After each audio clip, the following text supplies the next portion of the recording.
नमस्कार दोस्तों, आज हम डिस्कस करने वाले हैं यूजीसी नेट के एक इम्पॉर्टेंट टॉपिक या कह सकते हैं इम्पॉर्टेंट यूनिट जिसका नाम है PDE. It means people development and environment के बारे में। तो नए टॉपिक हैं, उन पर प्रीवियस ईयर जो क्वेश्चन आए हैं उनमें से हम 10 क्वेश्चन को डिस्कस करेंगे। अब इनके टॉपिक को एक बार देख सकते हैं, किस टॉपिक से कौन सा क्वेश्चन पूछा गया, उसके अकॉर्डिंग आप अपना रिविजन भी कंप्लीटली कर सकते हैं। तो चलिए सबसे पहले स्टार्ट करते हैं इस टॉपिक के बारे में। क्वेश्चन है, what is the correct sequence of initial to final source water treatment. ठीक है, तो सबसे पहले क्या किया जाता है, कैसे किया जाता है, वो ये आपसे पूछा सोर्स वाटर ट्रीटमेंट में। तो इसको एक बार देख लीजिए, हम किसका ट्रीटमेंट करें, सरफेस वाटर का। Correct correct. तो सबसे पहले हम करते हैं स्क्रीनिंग। अब स्क्रीनिंग होता क्या है, अगर आपने बहुत सारे वाटर फिल्ट्रेशन मॉडल जो बच्चे बनाते हैं ना एलकेजी प्ले में, वो सॉरी छोटी क्लास में, उन्होंने आपने देखा हो भाई किसी रॉड रख देते हैं, जिससे कारण ये ऐसे जो पानी आता है ना वो ऐसे करके ऐसे निकल जाता है, फिर ऐसे जाने लगता है। इसमें होता है कि जो हैवी कण होते हैं, हैवी मेटल हुआ या बड़े स्टोन हुआ, तो वो यही लग के रह जाते हैं। ठीक है, जिसका पानी ऐसे ऊपर से निकल जाता है, तो इसको बोलते हैं स्क्रीनिंग। ठीक है, जैसा कि ये यहाँ मैंने ऑलरेडी बना के रखा। अब ये दोनों स्टेप कभी बाद में समझेंगे। अब आते हैं सेडिमेंटेशन पे। देखो, इसको तो हमने इस तरीके से रखा ताकि मेटल जैसी चीज़ें यहीं रुक जाएं, बट सेडिमेंटेशन में ये थोड़ा डिफरेंट है। सेडिमेंटेशन में ये थोड़ा डिफरेंट इसीलिए है, हमने इसको इक्वल इसीलिए रखा है ताकि जो सेडिमेंट है, मतलब जो भारी चीज़ें हैं, ठीक है, एक वाटर के अंदर रेत, काफ़ी सारे मेटल, आयरन वायरन जैसे मटीरियल होते हैं, या आप समझिए मिट्टी है, तो वो अपने वेट के कारण यहाँ नीचे आ जाएगी। ठीक है, इसके नीचे आ जाएगी यहाँ पे, बाकी बचा हुआ पानी इसके ऊपर से निकल जाएगा। तो स्टेप नंबर 1, स्टेप नंबर 2, फिर उसके आ जाता है फिल्ट्रेशन, फिर डिसइंफेक्शन, फिर स्टोरेज, फिर डिस्ट्रीब्यूशन। तो 3 and 4। ठीक है, तो सबसे पहला हो गया 1, उसके बाद है सेडिमेंटेशन 2, ठीक है, फिर आपका फिल्ट्रेशन, फिर आपका disinfection. It means option number 4 is completely correct. चलिए आगे बढ़ते हैं। Which of the following true about the coliform bacteria. ठीक है, अब ये पूछ रहा है इनमें से कॉलीफॉर्म बैक्टीरिया के बारे में जो कथन है वो कौन सा कथन सत्य है। लिखा है, इनका उपयोग जल प्रदूषण का परीक्षण करने में किया जाता है। अगर आपने कॉलीफॉर्म बैक्टीरिया नहीं पढ़ा है तो चैनल की प्लेलिस्ट में चले जाइए, पढ़ने को मिल जाएगा। किसका उपयोग जल प्रदूषण के लिए किया जाता है, ठीक करेक्ट किया जाता है। कॉलीफॉर्म बैक्टीरिया हानिकारक होते हैं और ये कोई बीमारी नहीं फैलाते। देखिए, ये आधा सही आधा गलत है। अगर कॉलीफॉर्म बैक्टीरिया के आगे ई लगाते तो इकोलाई में कॉलीफॉर्म बैक्टीरिया है, वो भी हम बीमारी फैलाने का काम करता है। बट अगर यहाँ स्पेशली इकोलाई नहीं दिया गया तो इसको भी हम कंसीडर कर सकते हैं सही में। आगे आते हैं, यह मानव आत्म पथ में प्राकृतिक रूप से पाए जाते हैं। करेक्ट, ये भी ठीक है। जल में इनकी उपस्थिति मल प्रदूषण का संकेत है। करेक्ट, जल में अगर ये अवेलेबल है तो इनकी उपस्थिति फीकल कंटेमिनेशन को बताती है, तो ये कम्प्लीटली करेक्ट है। यानी ऑप्शन 4 कम्प्लीटली करेक्ट है। बट अगर यहाँ इकोलाई दिया होता तो ये आंसर चेंज हो सकता था। चलिए आगे बढ़ते हैं। फिलहाल क्वेश्चन ऑप्शन नंबर 4 इसका कम्प्लीटली आंसर। ठीक है, फिर पूछा जा रहा है, what is the following difference between the modified Mercalli scale and Richter Mercalli scale. ठीक है, ये पूछ रहा है संशोधित मार्कोली स्केल क्या होता है और रिएक्टर स्केल क्या होता है, इनके बीच में निम्नलिखित में से कौन सा से अंतर है। एक बार समझते हैं। RS यानी Richter scale measure the energy release while, और उसके बाद सेकंड लिखा है modified mercury scale major both energy and जो विनाश होता है डिवास्टेशन। ये बात कंप्लीटली ठीक है। जो आपका रेक्टर स्केल होता है वो जो किसी भी अर्थ में से जो एनर्जी निकलती है उसको मेजर करता है, और आपका रेक्टर मर्क्यूरी स्केल है वो एनर्जी को तो साथ ही साथ मेजर करता है, एनर्जी के साथ साथ कितना वहाँ आसपास विनाश हुआ है, डिवास्टेशन हुआ है, उसको भी मेजर करता है। ठीक है, अब ये लिखा RS use liner scale while MS use algorithm. ये उल्टा है, ये इसको आएगा, ये इधर आएगा। मतलब जो RS है वो एल्गोरिथम स्केल यूज़ करता है, और MMS यानी mercury modified mercury scales linear scale use करता है। तो ये ऑप्शन गलत है। वैसे अगर हम एक छोटा सा अगर थोड़ा सा भी लॉजिक लगाते हैं तो क्वेश्चन नंबर ए में क्वेश्चन नंबर जो ऑप्शन नंबर ए है वो ठीक है, यानी या आंसर ये होगा या आंसर ये होगा, यानी ये दोनों नहीं होंगे। पर अगर जैसे मैंने बी आपको बताया बी गलत है तो बी यहाँ क्रॉस हो गया,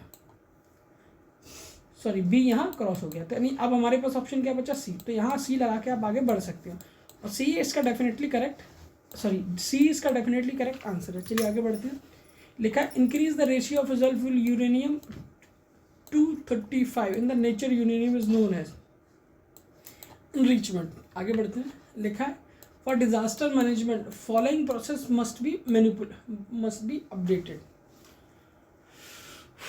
अब डिजास्टर के लिए आप ये सारे स्टेप मेजरली यूज़ किया जाता है। ट्रेनिंग, आप जैसे ट्रेनिंग आप कई बार स्कूल्स में अगर आप किसी ऑफिस में हो तो वहाँ डिजास्टर में एक ट्रेनिंग कराई जाती है कि फायर एक्सटिंग्विशर को कैसे यूज़ करना है, अगर अर्थक्वेक आता है तो टेबल के पीछे दीवार के नीचे कहाँ कैसे क्या छुपना है ये बताया जाता है। माइग्रेशन का मतलब होता है कहीं ऐसा पलायन, कहीं ऐसी तबाही हुई, क्लाउड फटा या कुछ और ऐसा हुआ जिसके कारण आप मजबूर हैं एक जगह से दूसरी जगह जाने में। सेम एज दिस रिस्पॉन्स हो गया, डिटेक्शन हो गया। तो क्वेश्चन नंबर इसका ऑप्शन नंबर 4 इसका करेक्ट आंसर है। चलिए आगे बढ़ते हैं। ठीक है, वही मैंने दिया डिजास्टर के बाद, मतलब दो तरीके, आफ्टर इवेंट और बिफोर इवेंट। तो ये आप सारा स्केल एक देख सकते हैं। ठीक है, चलिए आगे बढ़ते हैं। लिखा है how many millennium development goal were adopt by the United nation. पूरे बना के लाया हूँ। एक्सट्रीम पॉवर्टी, वो addict extreme poverty and hunger, achieve universal primary education, promote gender equality, reduce child mortality, improve mentality health, combat HIV AIDS and malaria other disease, ensure the environment sustainability, global partnership for the development। ऐसे करके total 7 गोल होते हैं जो मैंने आपको बता चुका हूँ। अगले क्वेश्चन की ओर चलते हैं। अगले क्वेश्चन है what is the correct sequence with the increasing order. ठीक है, फजल फ्यूल रेशियो। ठीक है, करेक्ट सीक्वेंस। आई थिंक इस क्वेश्चन को होमवर्क क्वेश्चन में कंसीडर करना चाहिए। काफ़ी इंपॉर्टेंट क्वेश्चन है। अगर आप वीडियो देख रहे हैं तो इस क्वेश्चन का जवाब कमेंट सेक्शन में दे सकते हैं। सेकंड क्वेश्चन का international day of biological diversity. ये ठीक है, अब इसमें अलग अलग डेज हैं, उनको एक बार हम देख लेते हैं, क्योंकि इस एक क्वेश्चन से हम 3 से 4 क्वेश्चन का डायरेक्टली रिवीजन कर सकते हैं। ठीक है, तो इस क्वेश्चन को डिस्कस करेंगे जिससे हम 4 क्वेश्चन ऑलरेडी डिस्कस करें, जिससे कि PYQ जो हम करते हैं ना, लास्ट टाइम जब PYQ प्रिपरेशन करना स्टार्ट करते हैं, PYQ कितना एडवांटेज देते हैं उसको भी वो भी हम इससे काफ़ी ज़्यादा अच्छी तरीके से समझ जाएंगे। जैसे कि बात करें 2 फरवरी का आपका होता है वर्ल्ड वेटलैंड डे।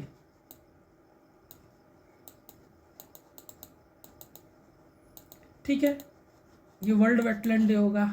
सितंबर की बात करें तो सोलर डे होता है, वही सोलर एनर्जी। ठीक है, ऐसे ही करके अप्रैल